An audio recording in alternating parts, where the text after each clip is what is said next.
Hello everyone, this is Joshua Smith of Apollo's Artifacts. It is still November of 2018. This is going to be the final entry in a 4-part series covering the ways in which the elite plans to map out who their enemies are among the alternative media and then target them for ultimate destruction over time. The first entry was on the New York Times article on the intellectual dark web called Meet the Renegades of the Intellectual Dark Web by Barry Weiss. The second entry was on Data and Society's Media Manipulation and Disinformation Online. The third entry was on Alternative Influence, Broadcasting the Reactionary Right on YouTube, also by Data and Society. And the fourth entry here is going to be on the Atlantic Council's Whose Truth, Sovereignty, Disinformation, and Winning the Battle of Trust. If you have not heard the previous 3 entries, I will link all 3 of those below so that you can check those out. But just as a quick overview, what I would have to say about them is each one of them is performing what I call enemy reconnaissance. It is basically a form of human intelligence research where they are mapping out all of the people who they find to be unacceptable to the extreme left views that they want to push.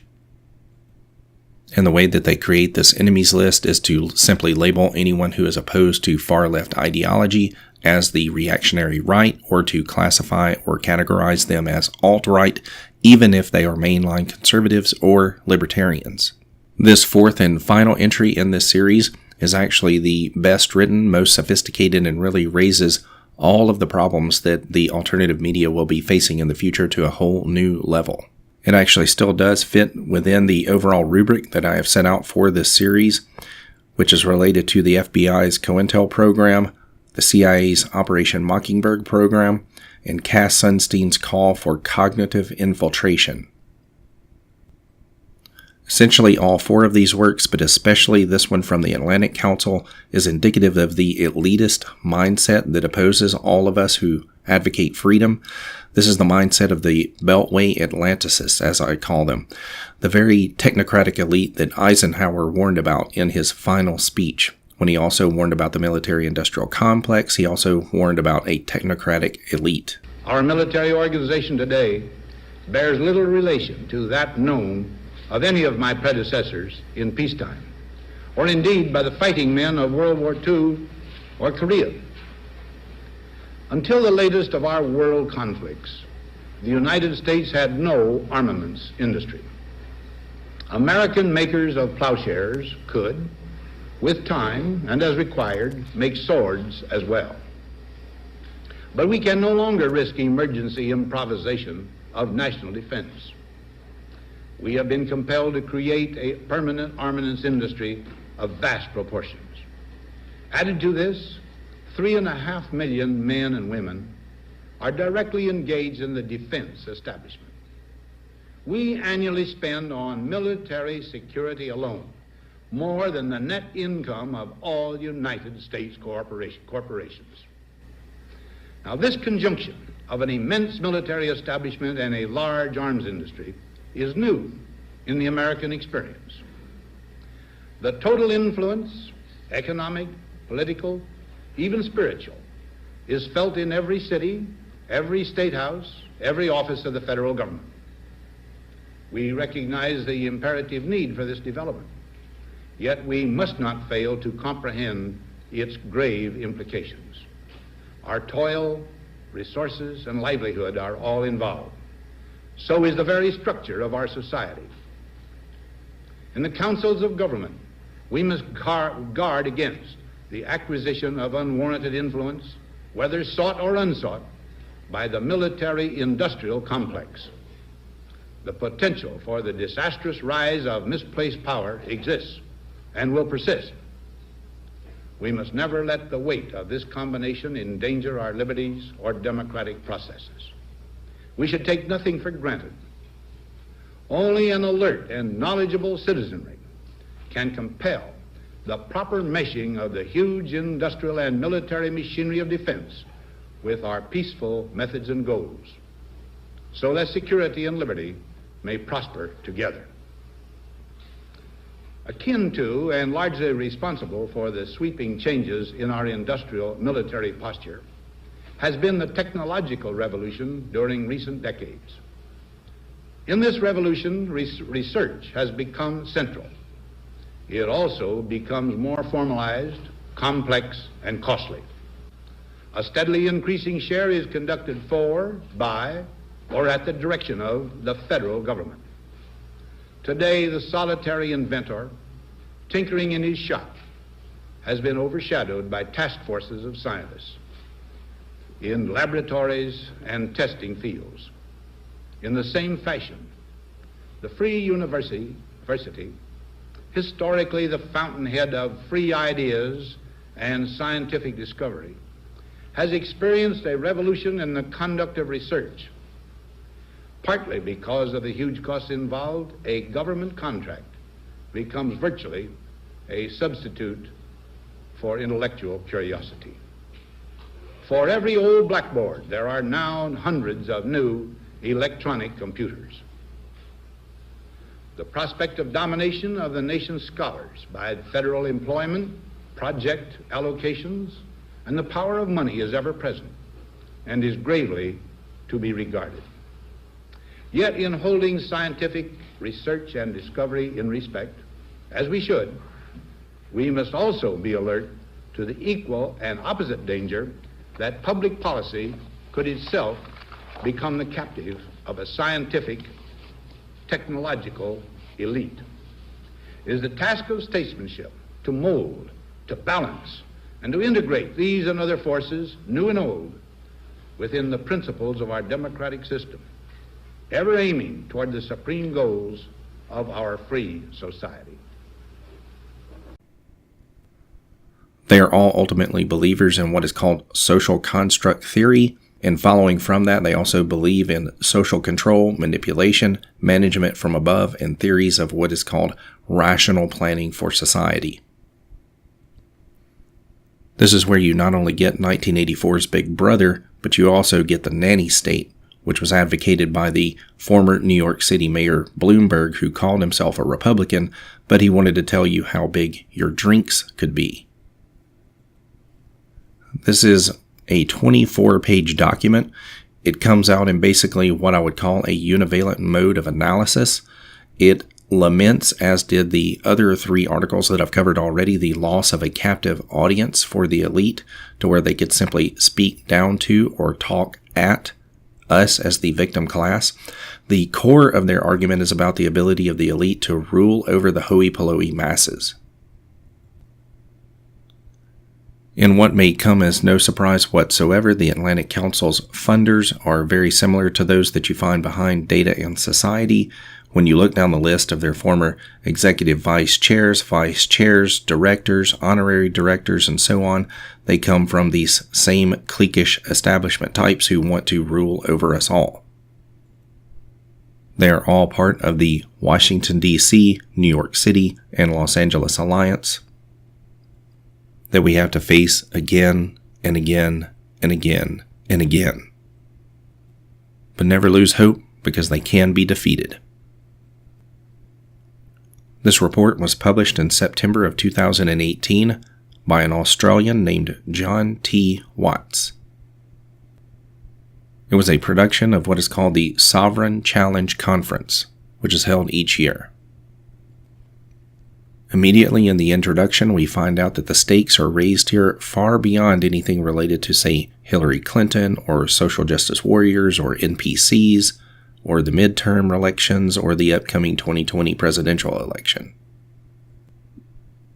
So we find here in the introduction, disinformation, propaganda, and deception are concepts as old as conflict itself, but aided and amplified by the intersection of technological, cultural, and geopolitical changes. Disinformation today creates risks to every aspect of society and undermines the institutions on which nations rely to function. In its most extreme form, disinformation threatens the sovereignty of nations and even poses risks to the rules-based international system. You see, so this is the ultimate concern. It's far beyond whether or not Hillary won or lost or what social justice warriors care about.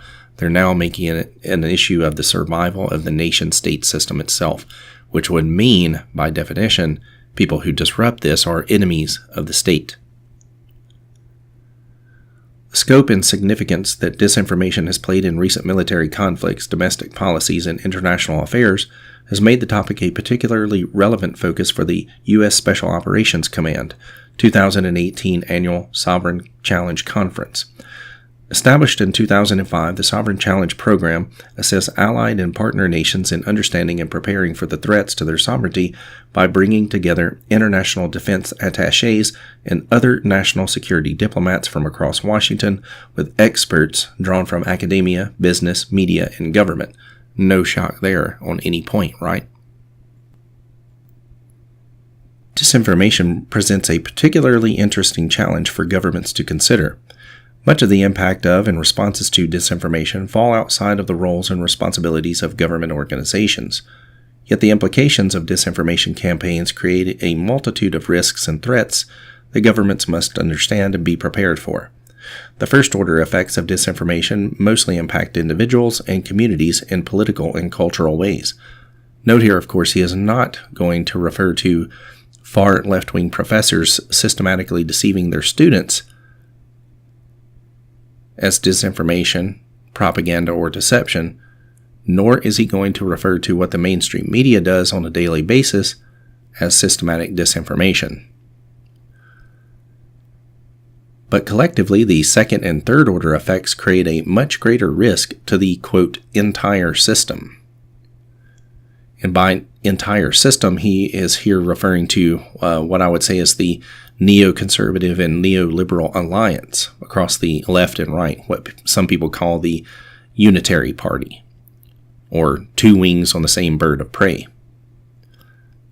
Governments and military organizations must react, yet the ways and modes of that reaction must be carefully calibrated in order to avoid doing more harm than good. So he's calling for the use of governmental and military force even. National governments must find a way to encourage and support a wider, whole-of-society response while resisting the urge to overreach. There is no single or easy solution, and each national context must be taken on its own merits. But through the wide-ranging discussions at this year's Sovereign Challenge Conference, a number of key themes and considerations emerged from which the broad contours of an effective response begin to emerge. Within this context, the conversations at the 2018 Sovereign Challenge Conference were both provocative and enlightening. I'm sure they were. This paper will seek to summarize some of the key themes and insights from those discussions, weave them together into larger lessons, and build upon them to encourage further discourse. There are many ideas here drawn from others' excellent work and experience. Wherever possible, those ideas and further discussions will be linked through footnotes for readers to delve deeper and understand the original context from which these ideas were drawn.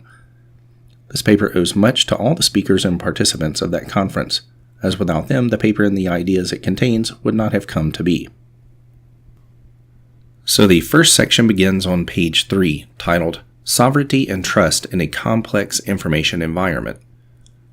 Sovereignty is a concept that lies at the heart of the Treaties of Westphalia, and therefore at the heart of the modern international system as we know it. Here he's referring to the Westphalian nation-state, the system that basically governs all of the modern world.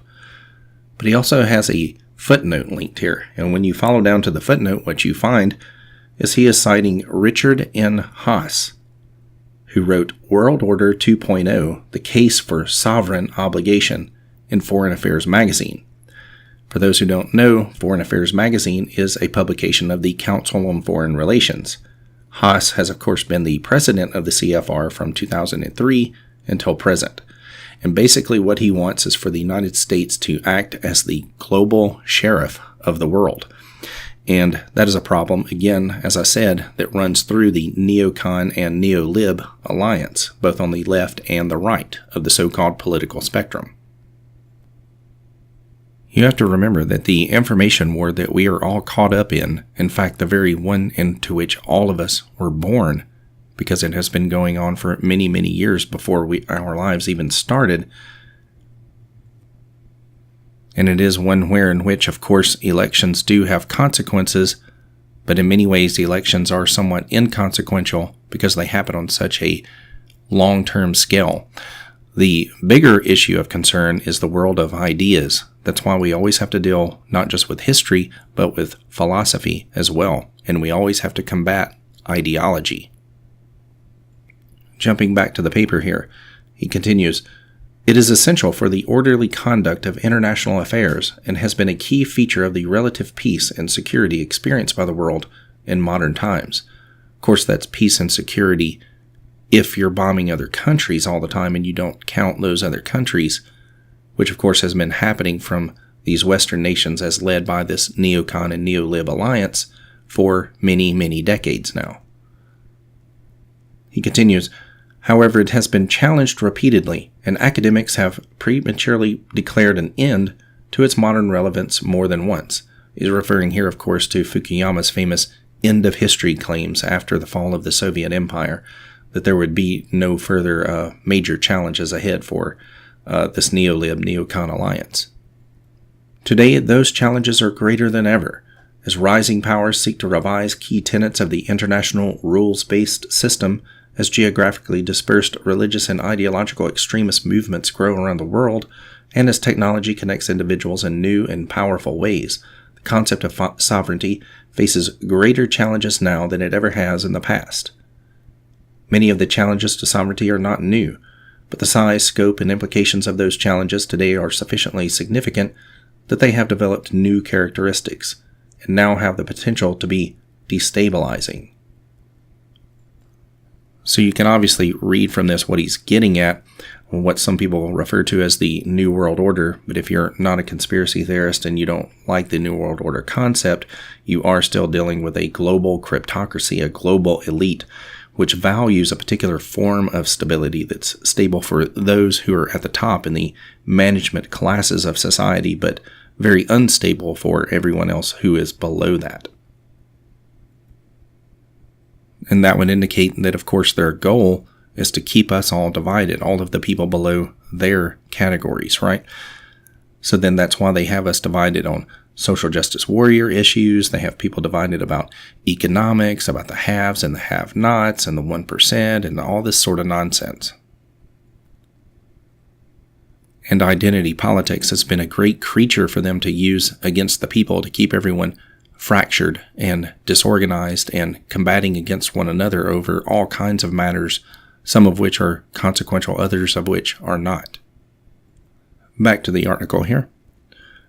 While the increasing multipolarity of the international system brings many positives, it likewise brings the return of great power competition. Large-scale, high-end conventional conflict is thankfully not a certainty from this increased competition, not least because it would result in such devastation that any advanced nation would seek to avoid it at almost any cost. Here he is referring to what is known as MAD, or mutually assured destruction.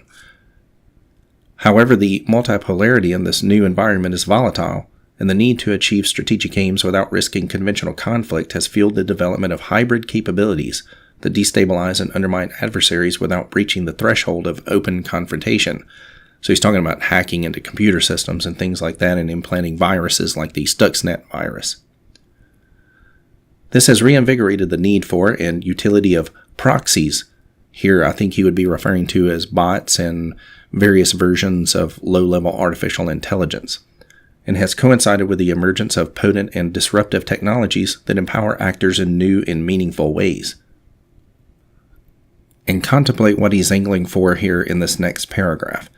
The technologies that define the modern era are not a threat in and of themselves, but the anonymity that new technologies provide, granting individuals and their groups plausible deniability while amplifying their actions to an exponentially greater scale and scope, gives extant challenges a complexity and consequence beyond what we have experienced in the past. In other words, they want an internet ID system. That way they know exactly who is who at all times. The democratization of technology has given individuals capabilities on par with corporations, and has given corporations capabilities previously within the purview of states. States, meanwhile, now have capabilities that we do not yet fully understand, and which lack properly defined limitations, restraints, and international norms. I'm going to skip over the section here where he starts to talk about ISIS. Sovereignty is inherently abstract. It is foundational to the concept of the modern state. Yet it has no natural form.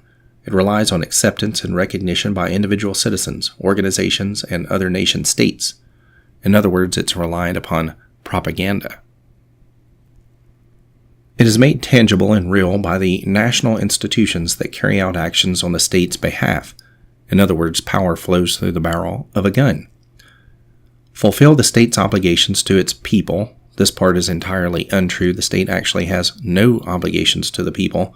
The state actually has no obligation even to protect the people. This has even been held up in the Supreme Court, which is why if you call for the police during a break-in and then someone kills you because the police don't show up, you can't sue the police for it. You'll lose that every time. And ensure the functioning of a rules-based society. For a rules-based order to function, there must be trust that each individual will be treated fairly and equally, and that those who fail to adhere to the community standards will be punished. This is true for all forms of government, as even the most oppressive must ultimately respond to the desires of its populace if it is to be sustainable. But it is particularly true in democratic ones, and is true at every level, from a small financial transaction through to the peaceful transfer of political power from one government to another. Where this trust breaks down, through government corruption, persecution of minorities, or the failing of key institutions, societies cease to function effectively. And once more here, he is going to hit upon the key factor. He says, trust is the foundation of a functioning society, and it relies on the perception and beliefs of the citizens who constitute it, which is why they are always into managing and massaging and trying to control perceptions and beliefs, the very things that Cass Sunstein said were so important in his books and in his papers that are referred to in the other 3 episodes, and I will link those below. It is the trust of society in its institutions of government that gives sovereignty its legitimacy and power. It is also, therefore, a critical vulnerability that is underpinned by the information upon which people build their perceptions and beliefs. So see, he says, the control and power or sovereignty of a nation isn't based upon anything real whatsoever. It's entirely subjective and rooted entirely on what people think about the world, how they feel about things. All societies rely on trust to function, but is particularly critical in democracies. Disinformation erodes trust by shifting society's perceptions and beliefs about government and its institutions. And again here I'd point out this is the 4th consecutive paper or report on this that always refers to the United States as a democracy rather than correctly as a republic. This can result from actions by external threats, but also occurs organically when disinformation about basic facts, scientific methods, and conspiracies are spread to sow confusion and advance specific agendas. And these are all key central concerns of Cass Sunstein's work, I would point out once again. When disinformation creates false perceptions and undermines beliefs, societal trust is eroded and thereby nation sovereignty threatened. So this means if you question the mainstream media, you're a conspiracy theorist and you're undermining the sovereignty of your nation. Do you see how high this threat's being elevated? This is far, far beyond Hillary Clinton losing or claims of fake news or SJW propaganda and crying in the streets. This is about naming you as an enemy of the state itself, potentially as an enemy combatant, an irregular enemy out of uniform. And here, once again, he'll be echoing the same kinds of concerns that we found in the previous 3 papers, where they were always freaking out about how basically no one trusts the mainstream media anymore, as the mainstream media, according to a Gallup poll's trust level, dropped down to 32%. He says here, unfortunately, trust in Western society is experiencing a crisis.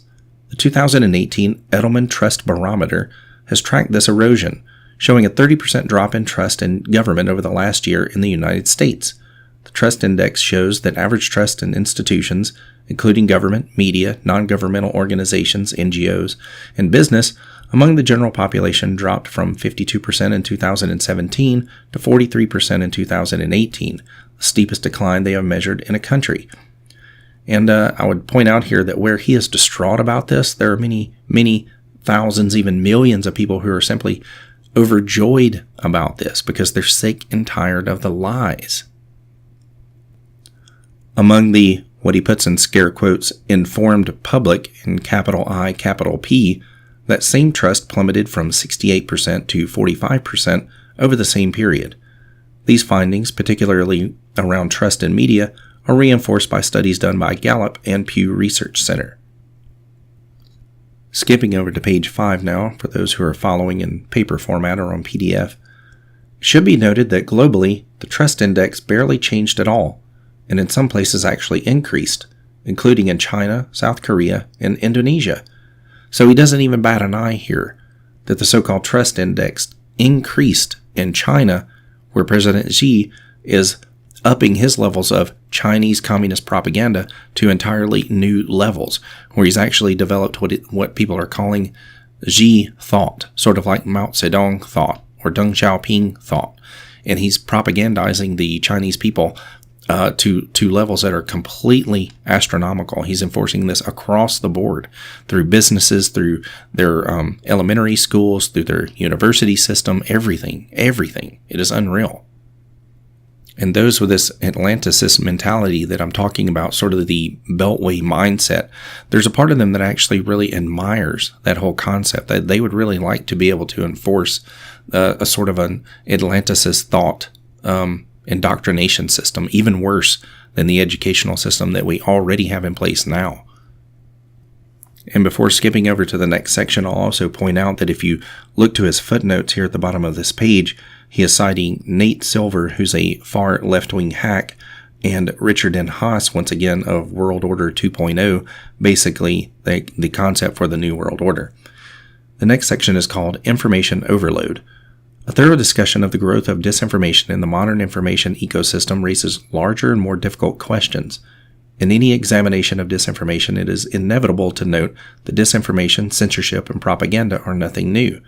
Control of information and truth have always been vital to the exercise of power, evidenced by the importance of seizing media and communications infrastructure for the successful execution of an attempted coup. Now, who is it that's in control of the communications and media infrastructure here in the United States right now? Skipping down a bit to the bottom of this paragraph, he says, Dr. Richard Haas of the Council on Foreign Relations has characterized this period as a post-superpower age, where power is more decentralized and decision-makers have greater capability than they previously had, creating an uncertain and increasingly unstable international system.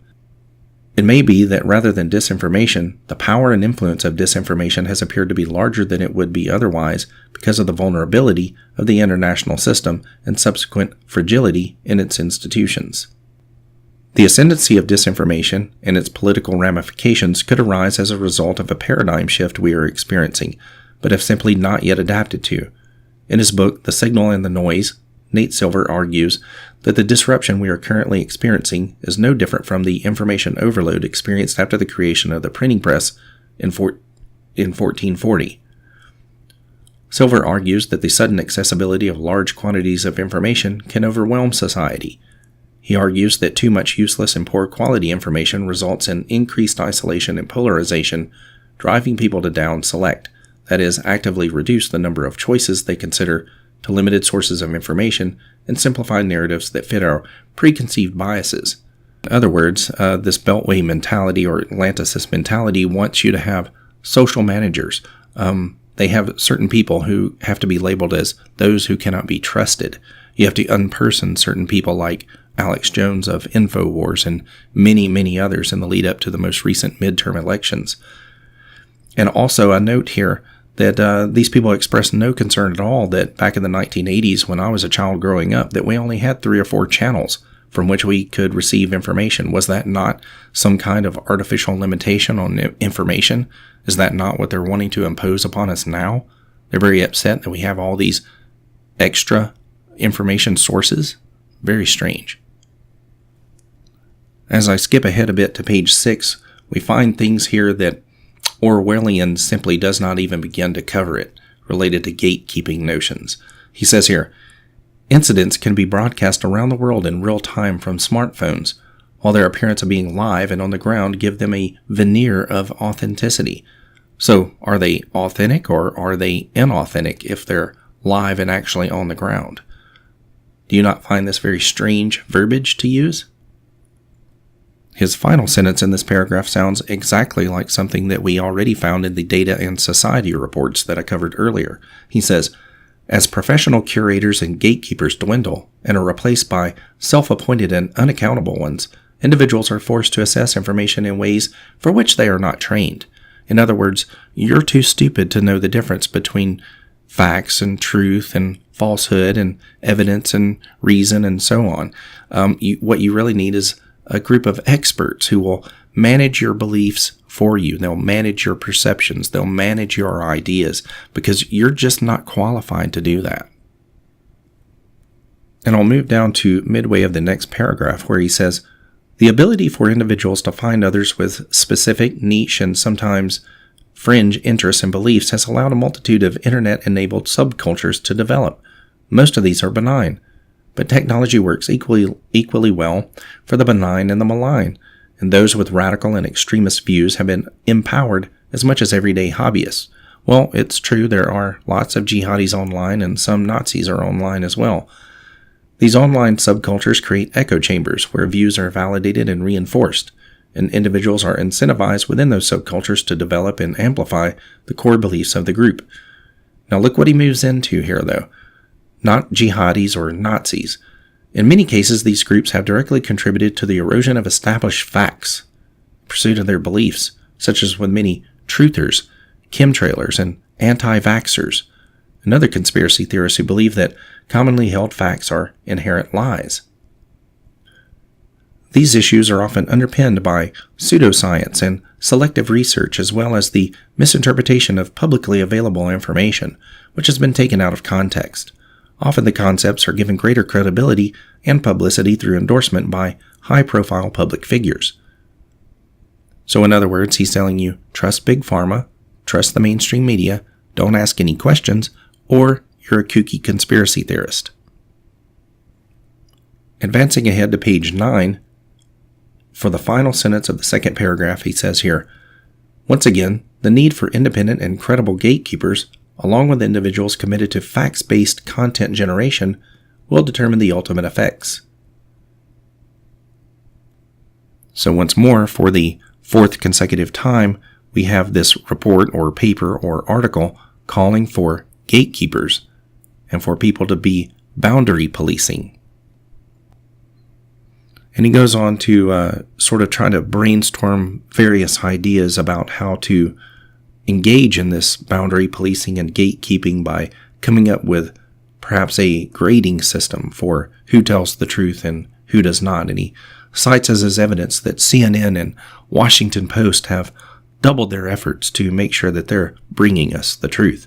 He says here, other possible approaches could be to use a grading system, akin to that used to rate the cleanliness of restaurants.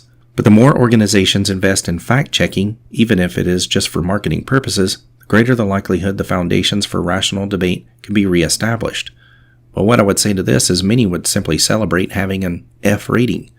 People would be proud bearers of the scarlet letter F as rated on their trustworthiness from groups who no one actually trusts.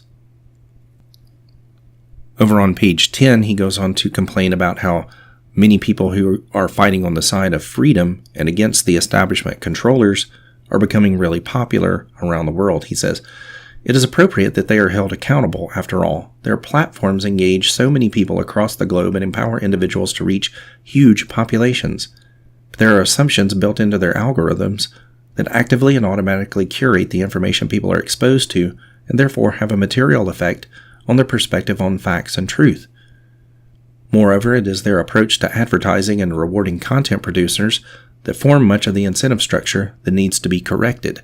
See, this is the same argument that we had from Rebecca Lewis in the Data and Society reports, both of them, the one on media manipulation and disinformation online, and the one related to AIN, or the Alternative Influencer Network.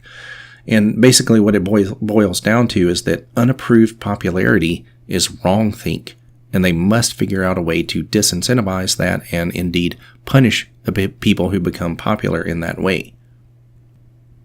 And as we continue throughout this, he blurs the lines, just as they did in the other articles that I've covered, between real extremists such as jihadis and terrorists and things like that, and simply people who oppose the mainstream media in the United States. This is constantly what they're working on. They're trying to call it radicalization or self-radicalization and extremism, to oppose the mainstream media or the academic system as it currently stands.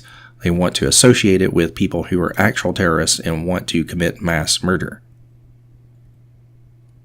Over on page 12, we find him jumping into the completely absurd, where he says here, quote, to end the first paragraph on this page, "There is a risk that the response to disinformation could be used as a tool for authoritarian regimes to eliminate dissent," when of course all of this paper is about the elimination of dissent, or dropping it to a level that doesn't threaten the elite class that wants to manage everyone.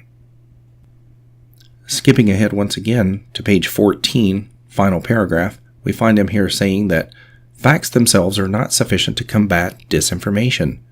According to Ajit Maan, narrative warfare is a more powerful concept than information warfare alone, because it represents a battle over the meaning of information. In narrative warfare, our own ideas and narratives can be weaponized against us. An illustrative example is the way Islamic extremists have subverted the war on terror into a war on Islam, which draws upon the fundamental identity of their target audience and resonates with an existing sense of oppression and aggression by Western forces. Well, of course, this is a narrative structure that's been entirely developed by the left, by the leftist establishment that runs academia. Jihadis didn't come up with that narrative. Extremists didn't come up with that narrative. It was our own academic establishment across the Western nations who did. And then that narrative gets parroted across the media, and then it gets parroted in television shows, commercials, and films. Advancing once again now to page 16, we get into some of his proposals as to how to attack alternative media sources. An effective response requires a holistic strategy that can be broadly separated into 4 facets: the message, the messenger, the market, and the mode. This strategy requires responding to active threats but also to cultural and technological shifts. In some cases, a particular response does not need to be lengthy, complicated, or sophisticated. Ridiculing a false narrative or piece of information may resonate with audiences and be sufficient to counter it, so long as that response aligns with a broader narrative that holds meaning for the audience. Essentially what he's saying here is that if what they're claiming is backed up by a university professor and then Brian Stelter on CNN, and then you see it in a TV show or a film somewhere, then that somehow makes it true. Next, he says the message itself must be consistent across society, but there must also be tailored measures which target specific local circumstances and communities. This is what your local media is for. Next, he says, most importantly, the message must model the values we seek to reinvigorate. That would be the Beltway mindset or Atlanticist mentality that they wish to impose upon everyone. Next, the messenger is also critical, as the credibility of the narrator is essential to the success of its narrative. And that's why they don't like alternative media, because they do have so much credibility, because they talk directly to one another and not at one another or down to one another. He continues talking about the message and the messenger. It must come from all levels and be both authentic and credible. The same psychological biases that empower the spread of disinformation should be leveraged to make the corrective message more likely to resonate. For instance, since people are more likely to believe information shared by an acquaintance, a correction of disinformation must be shared by the communities targeted by disinformation. Similarly, just as individuals can be inadvertently absorbing disinformation when inundated by it, so too their perspective can be balanced by constant exposure to corrective fact-based information. And this is, of course, the expected role for the mainstream media. This is why you see them report 92% in a particular fashion, even though half of the public or more disagrees with that perspective. This is why you see the same things said on MSNBC, Washington Post, and New York Times mirrored by Saturday Night Live and by Colbert and by Jimmy Kimmel and on Comedy Central, because they have to hit you at all of these levels with the exact same message. In the next paragraph, he goes on to discuss the market. In this context is meant broadly, referring to the structural and systemic aspects of the marketplace of ideas that limit the asymmetric advantages of disinformation.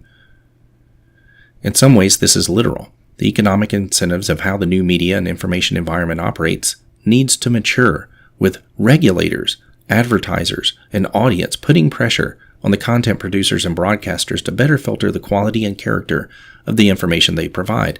In other words, they want more shadow bans, more outright banning, more attacks on people who exercise wrongthink. Gatekeepers, he says, need to again become professionalized and held to account, even if that is in a different form than what they were previously. This does not need to be government-driven. Indeed, it is better if it is not. So he wants it to be corporate-driven. You know, the corporations that the left says that they're generally opposed to, but yet amazingly they always align themselves with and believe everything spewed out by the multinational billion-dollar corporations. But he says ultimately they must figure out some way to generate a collective demand for this sort of gatekeeping process to be instituted, and a demand for action at all levels. This is why you see them going after payment processors, ISPs, web hosting services, anything that you can think of, all levels of attack, they'll go after those. On page 17, we find the author of this piece saying, "Society is slowly waking up to the scale and scope of the threat that disinformation poses and all the ways it can be applied. This awakening should be supported and facilitated by journalists, academia, and national governments by illuminating the actions and connections between threat actors and how they seek to achieve their goals." So you see here, he's hitting on exactly the same groups who I always try to tell my audiences are the big threats, the ones you have to watch for. It is academia. It is the journalists. It is the script writers and directors and producers of Hollywood. You can't trust them. You mustn't trust them. They see you as the enemy. If they find that they cannot manipulate and control you, they want to destroy you. He goes on here on the same page to claim that Facebook and other social media giants, these platforms, must reform themselves. Effectively, he's saying that they must become content curators of a sort, the ultimate gatekeepers.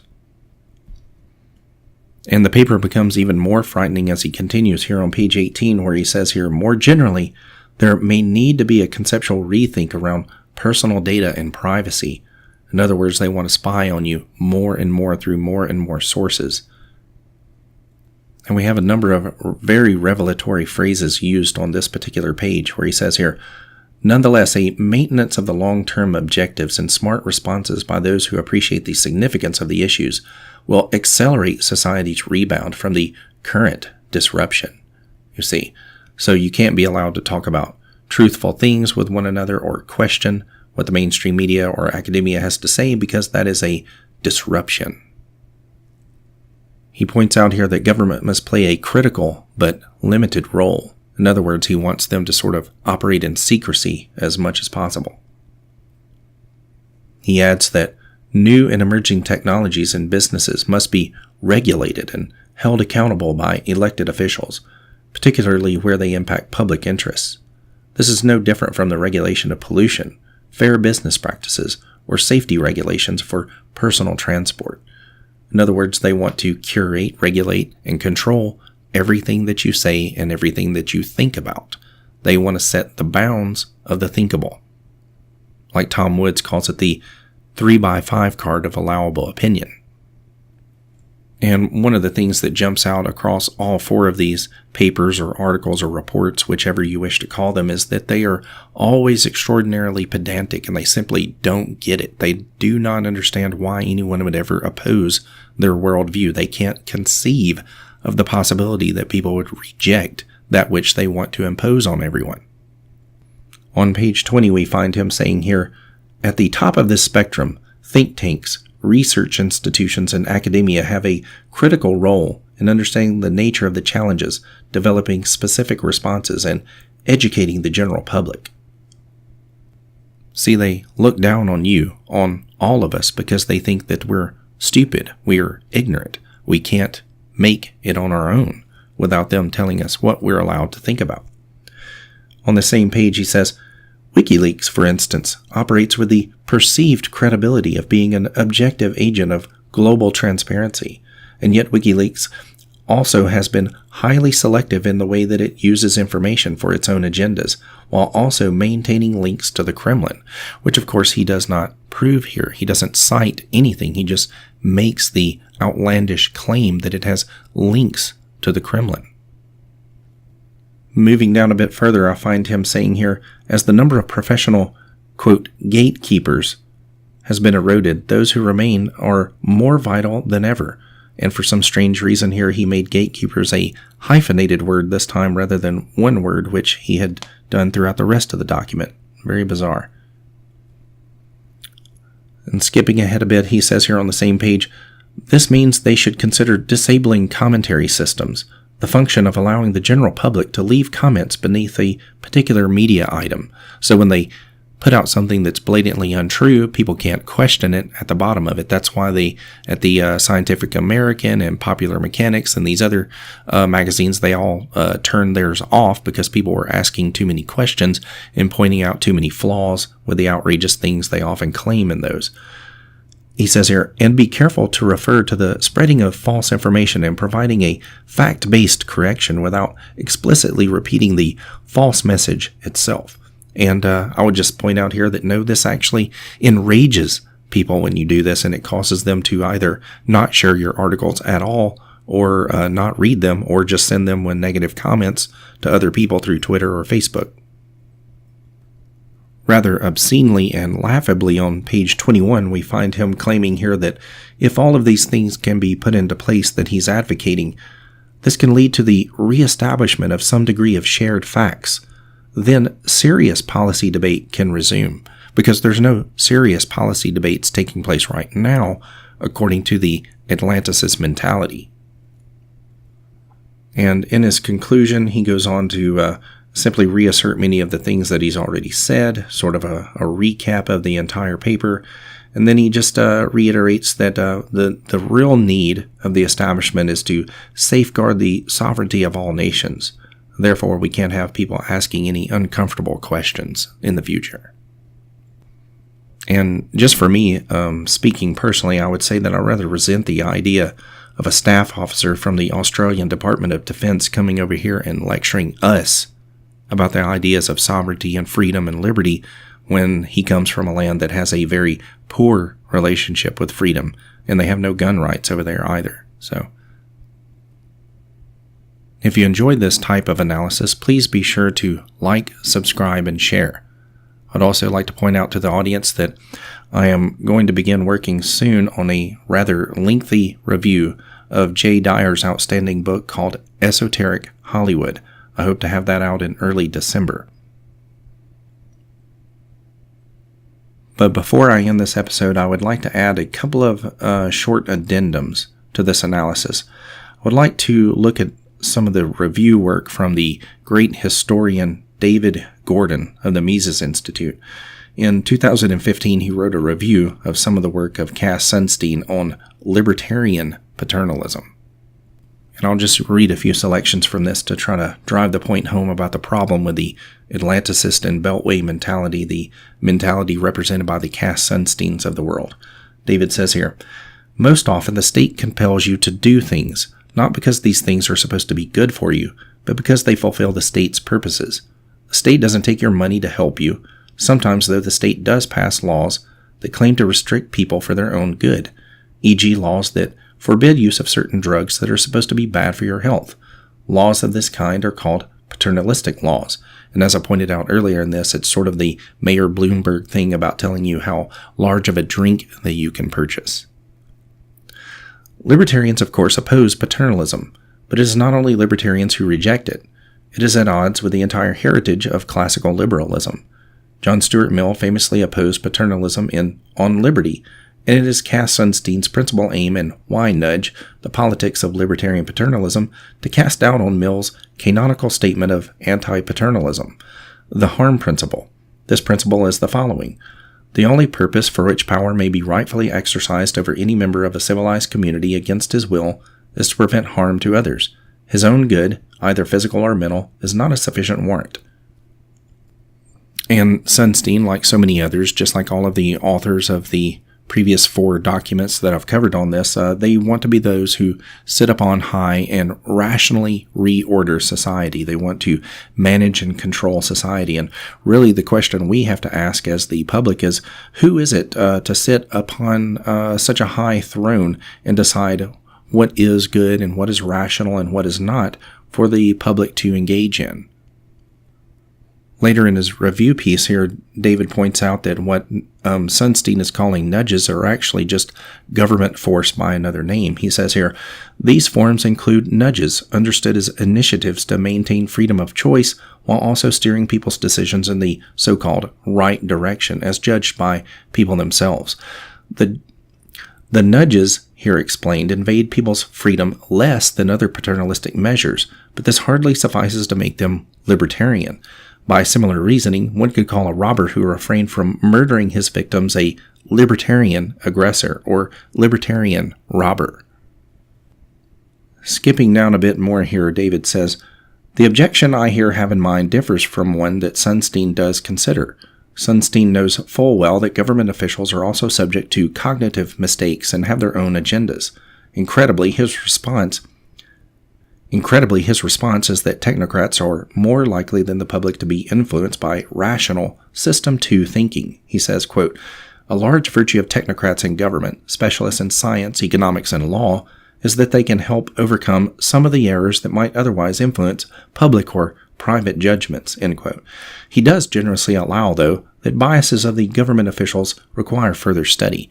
So basically, these people sit on high, they speak ex cathedra, they're never wrong, they have almost no errors in their thought, and you also have to be aware here that the way that these technocrats think, the Atlanticist types, is that left-wing thinking is rational and all forms of right-wing thinking is flawed or in error. And I'll move down to David's conclusion here, where he says, this is, of course, the second formulation of Kant's categorical imperative, and is today widely accepted as a principle of morality even by philosophers not in orientation Kantian. Unfortunately, Sunstein is tone-deaf to its force entirely. He thinks preference for freedom of choice is at best a component of welfare. If it is taken to be more than this, it stems from System 1 thinking. It is a rapid, intuitive judgment about welfare. Besides, many people do not want what they consider an overabundance of choices. But aren't such people free to seek situations where they would confront fewer alternatives? I fear that Sunstein, like all too many economists, is so committed to welfare as the objective of morality that he is unable to understand respect for persons. This phenomenon is itself a cognitive defect, albeit one that has yet to attract the attention of behavioral economists. I do not recommend government intervention, even the mildest nudge, to correct it. And from there, I'd like to jump to a 2018 piece from September 24th from David Gordon, also called Why Cass Sunstein Prefers Pro-War Experts to Pro-Peace Populists. And I totally agree with his opening paragraph here as he says, a recent article in American Affairs by Cass Sunstein illustrates a cast of mind that poses a great danger. Sunstein is a legal academic well known for his work in behavioral economics. In his book Nudge, written with Richard Thaler, he informed us of the benefits of having experts like him nudge us into making choices that they regard as good for us. In An Anatomy of Radicalism, he shows in a clear way the blind spots of his way of thinking. And he goes on here to talk about how Sunstein really liked the people who wanted to intervene in World War I very early on, rather than the populist sentiment in America, which was to try to stay out for as long as humanly possible. Skip down here to the third paragraph. He says, American entry into World War I destroyed the prospects of a negotiated end to the war, led to the upheavals of the post-war period, culminating in the rise of fascism, Nazism, and communism, and the horrors of World War II. In addition, American entry into the war brought with it its rise in statism and suppression of civil liberties. Here, Robert Higgs's Crisis in Leviathan is the classic account.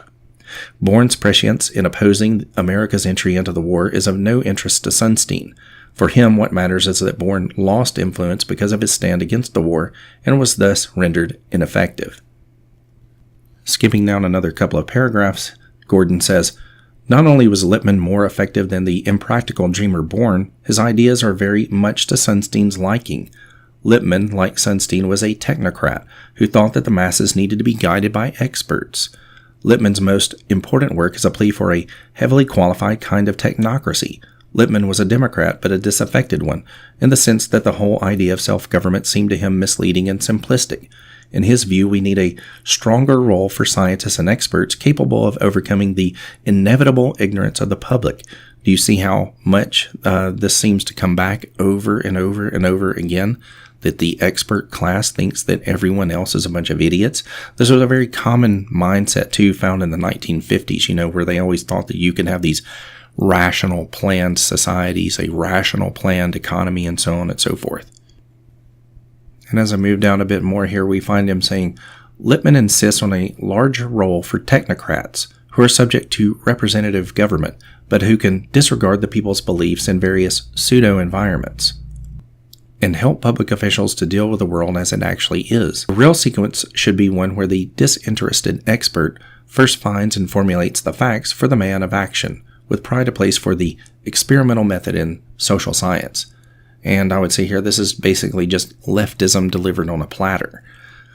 David says, there you have it. The people must be guided by experts, because people are too bewildered by the complexities of it all to be able to choose rationally for themselves. Sunstein concludes by saying, what made Lippmann's argument noteworthy and what gives it enduring appeal and its contemporary urgency is his emphasis on the centrality of the responsible administrator to public decision-making, including when the most responsible form of administration is to rely to a greater or lesser extent on free markets. He has the audacity to quote with approval Lippmann's self-serving remark about what the benefits of rule by technocrats can do, made to his skeptics and colleagues and to Eastman, Born, and above all John Reed. That is the radical way. Many of us, I suspect, will prefer the genuine radicalism of Born, who opposed the war, of course, and opposed all these ideas of technocratic manipulation and control from above. And with that, I will wrap up this episode. Again, please be sure to like, subscribe, and share. Thank you.